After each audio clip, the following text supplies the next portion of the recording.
Welcome back to MMA Al Dente. I am the guy who picked Czech Congo to defeat Roy Nelson. And I'm here to talk about the main event for UFC 303, Alex Pereira taking on Jiri Prochazka for the second time. First of all, let me say I'm really grateful for both guys stepping up on short notice here and giving us this awesome main event, which in turn gives us the event altogether because you need the main event as the anchor. These guys both have balls of steel, and Alex Pereira especially, he's the guy with the most to lose. He's putting his title on the line on 3 weeks' notice. So this is just awesome. I mean, it's an awesome matchup anyway.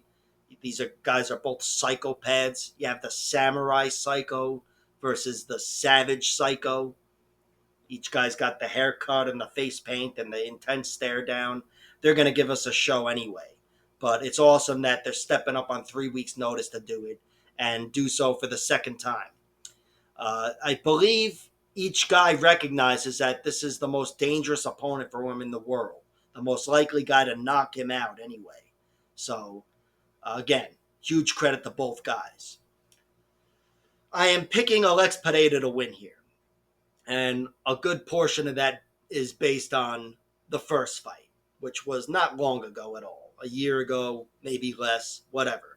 But Pereira was, even though he had a good bit of trouble with Jiri Prochazka, he was able to catch him coming in. And Jiri, even though some could protest the stoppage, he was taken out of the fight there. I think it was a decent stoppage. And I think if the ref didn't, then Pereira might have knocked him unconscious completely. So there's that. But I am picking Pereira to win, and I am picking to win via knockout. I do think it's a very close fight, though. I think if I'm wrong, I've got Jiri Prochazka winning by knockout. And of course, if somebody's going to get submitted, I'll go with Jiri Prochazka winning via submission as well. But I don't think this one's going to end in any other way but knockout. I'd be very surprised if it ended via submission. And if it ended via decision, I don't even know what to say. That would fucking blow my mind. That'd be worse than Derek Lewis and Francis Ngannou going to a decision. These guys are such killers, big, strong, athletic killers that are the two most dangerous guys in their division, kind of like Francis Ngannou and Derek Lewis were. But I really doubt this one does not end with a violent knockout or TKO finish.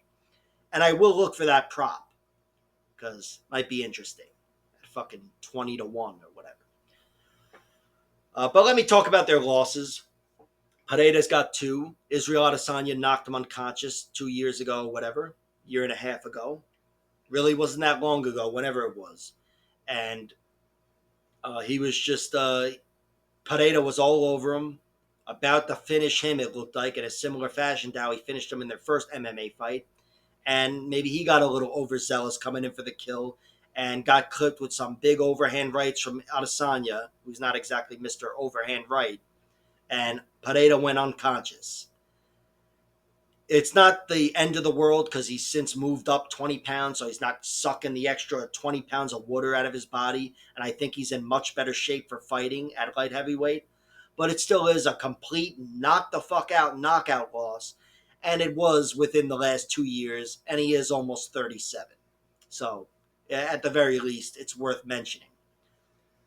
And his other loss was a submission loss in his MMA debut to this guy Otani, who turned out to be a good fighter. Pereira, he was inexperienced, and he was a little too gung ho with the grappling in that fight, going for arm bars himself. And he actually had some good attempts. Looked like a slick grappler at moments, but he wasn't able to close the show. Faded a little bit. The tides turned, and he got strangled in round 3. Tough loss, but I don't harp on that loss. It shows he can be submitted. Not like I needed to know that, but I think it made Pereira a better fighter. And especially with all of his skills today, I don't think he's going to be jumping for arm bars like Dustin Hazelett. That's what he looked like in that fight. And all of his wins, he's got 2 by decision over Jan Blachowicz and Bruno Silva. The Jan Blachowicz fight especially, I consider that his best victory because he was taken down had his back taken, was being controlled by a big, strong bear or gorilla or something. And he was able to weather the storm, survive, and I thought narrowly but clearly won the fight in the end by taking it to Jan and getting the better of him with the striking.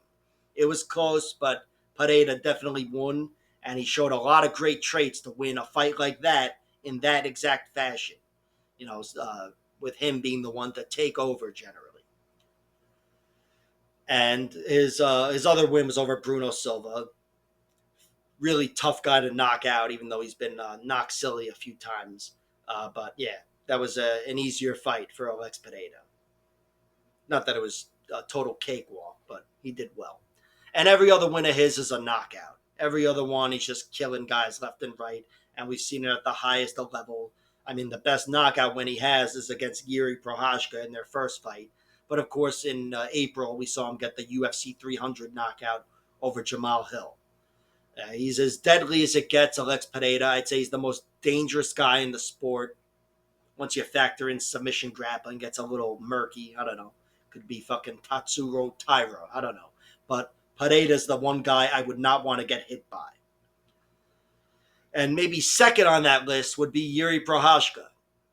Wouldn't want to be hit by him either. He may not have the conventional power of Alex Pereira with the hooks and the calf kicks, but he's got real serious power himself, and that's just his conventional strikes. His unconventional strikes, fucking tornado elbows or whatever you call it, that he knocked out Dominic Reyes with. He's got that next level of danger and deadliness, Jiri Prochazka. And he is the most likely candidate to knock out Alex Pereira, aside from maybe Adesanya, if you want to go that way. But as far as light heavyweights go, he's the most dangerous guy, and he was really bringing it to Alex Pereira in their first fight. I thought he won round one, which, whatever. I don't harp on that because I don't think points matter in this fight. I mean, we could be going into the fifth round, and I'd be sure it's going to end via knockout because these guys are just such dangerous fighters. But on the scorecards, Jiri was up 1-0, and he did so by taking down Alex Pereira after getting his legs chopped up or chopped down. But he was eating some real hard calf kicks, having a hard time getting through the kicks, and eventually struck his way inside and had to counter a guillotine initially, but ripped Pereira to the mat and had good control over him, if nothing else.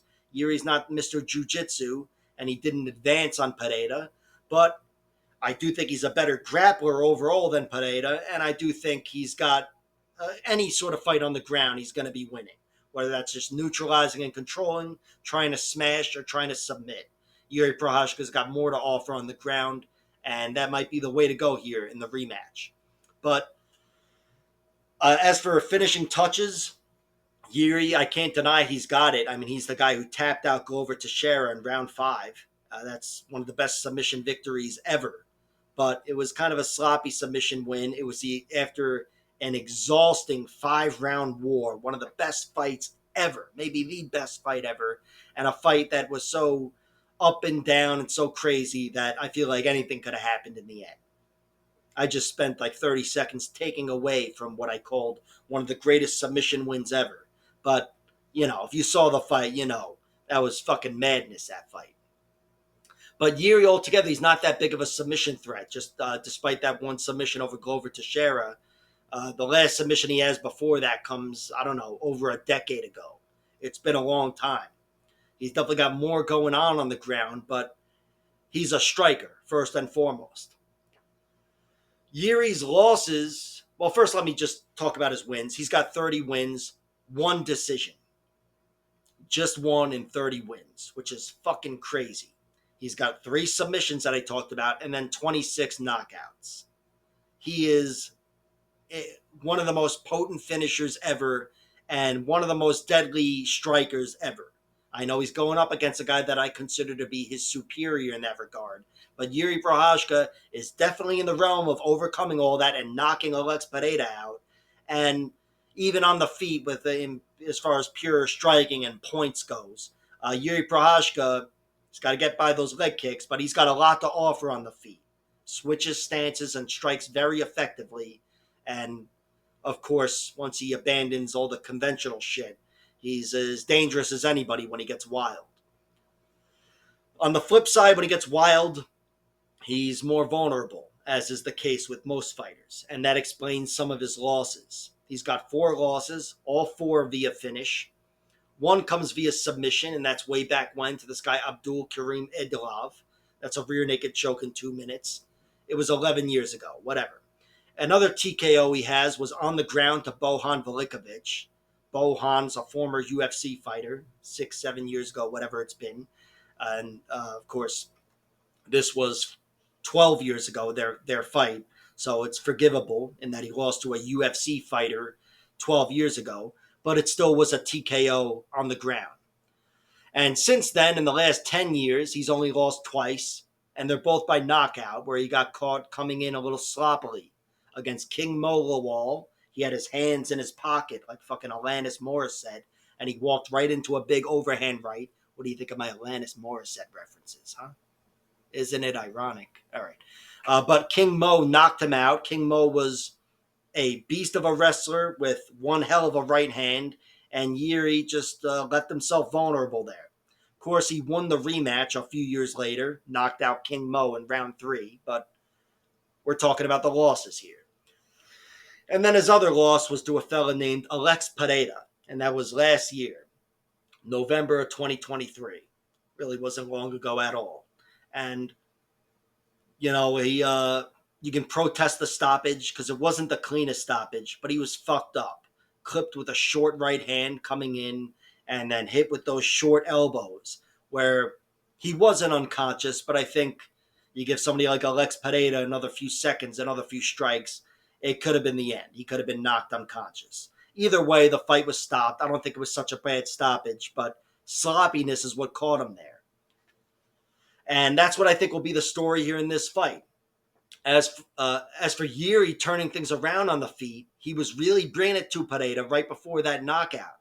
Really taking it to him in round 2. Started to get off with his hands, crowding Pereira, and I thought the fight was about to turn around. And then all that success led to him getting a little overzealous maybe and coming in with his hands down, and that's what led to the final moment. And that's how I see the fight going again. I don't know if it's going to happen at the end of round 2, but I do think regardless of when it ends and really of who finishes it, it's going to end via knockout. And my prediction is Pereira is able to withstand everything coming at him from Jiri Prochazka, largely keep the fight on the feet, because I'm sure Prochazka's planning on mixing it up a little bit. And I do think it'll be the same type of finish, where Jiri Prochazka is just vulnerable, hittable, even against Alexander Rakic. He was behind until he turned things around there. But with Pereira, he's just got that next level power. He's unlike anybody who's ever been in MMA. And you can't give him chances because he'll make the most of them. And that's my prediction. Pereira wins via knockout. Let's call it round 3. I think it might take a little longer here with some different tactics. And I bet on his money line, but I'll be looking for the props because I think this one is definitely going to end via finish either way. I'll look for the over-under as well, although they'll probably have that set at 1.5 rounds like they did last time. But I do think it ends via finish. I'm going with Alex Pereira. And if I'm wrong, Jiri Prochazka via knockout. Like, share, subscribe, all that horse shit, and check out my